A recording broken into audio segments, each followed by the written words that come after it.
Hello friends, I'm Dr. Naresh. Today we'll be talking about the Titanic syndrome. So you'll all be wondering, first of all, this corona pandemic is there. So what is this Titanic syndrome now?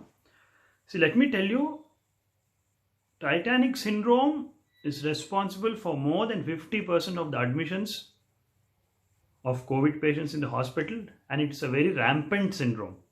So first let us see the origin of the Titanic syndrome. It is Titanic, the ship, the Titanic syndrome.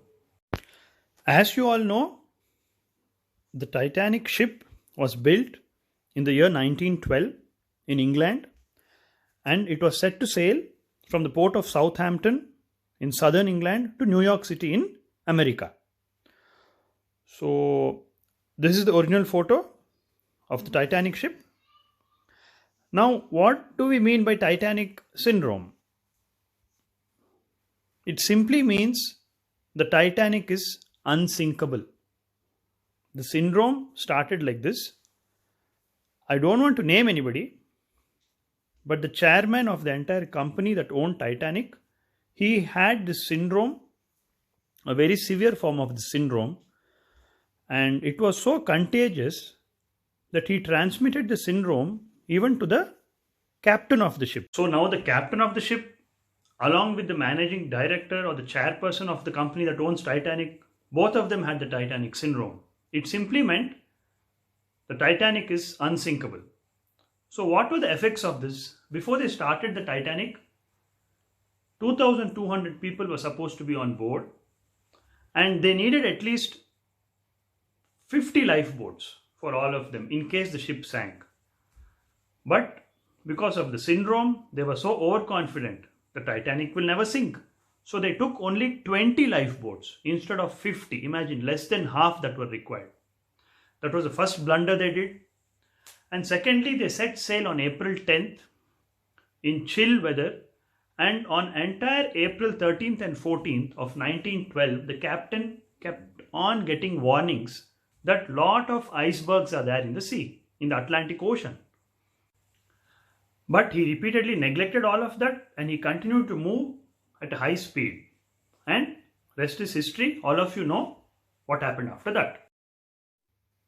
As you can see here, the huge iceberg, the neglected iceberg warnings by the Titanic.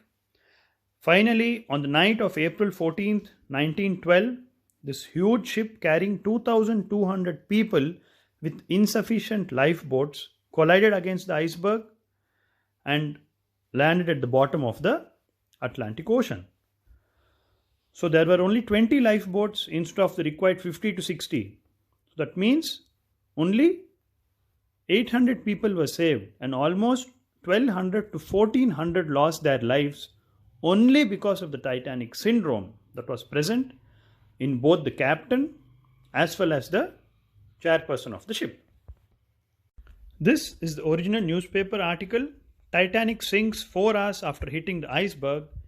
866 rescued by the Carpathia, the ship that came on the next day morning, and probably 1,250 perish. Now, why am I stressing this Titanic syndrome? Because I just want to relate it to the present day pandemic. Although the Titanic sank almost 109 years ago in the Atlantic Ocean, most of our public still has the Titanic syndrome in their head. Please get the Titanic syndrome out of your head before the next COVID wave. This is the purpose of this video. Learn to accept the facts. Lessons learned from the second COVID wave. COVID can affect anybody. No one is unsinkable. No one is invincible. Vaccine is the best protection. Please, all of you, take it, and also encourage the people who are against the disease to take it. Early treatment is early cure.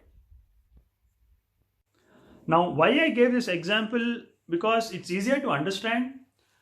What we have seen is almost 50% of the admissions, that is, out of 100 admissions in the hospital, almost 50 COVID admissions, they come with this particular syndrome. Just to make it easy for the people to understand, they think they are never going to get the disease. They go out without the mask, And even after getting the disease, in spite of the repeated warnings, they think they can never get corona. For example, I will just tell you what I experienced in my pediatric OPD being a pediatrician. A child comes to me with 2 days of fever, 1 day of cough. So I tell the parents, the pandemic is going on everywhere. So since it's already 48 hours, you get a COVID test done. You know the reaction I get from them? It's in Kannada. ಏನ್ ಡಾಕ್ಟ್ರೆ 2 ದಿನ ಜ್ವರ ಕೆಮ್ಮಿಗೆ Covid test ಮಾಡಬೇಕಾ? ನಾವೆಲ್ಲೂ ಆಚೆನೇ ಹೋಗಿಲ್ಲ.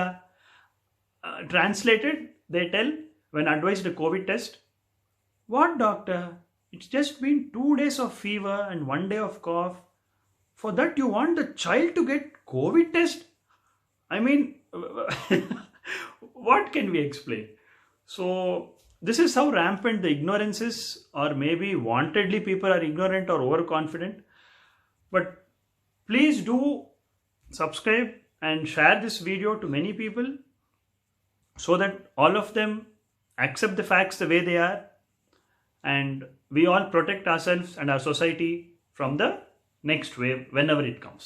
Please all of you get vaccinated. Take care. Bye.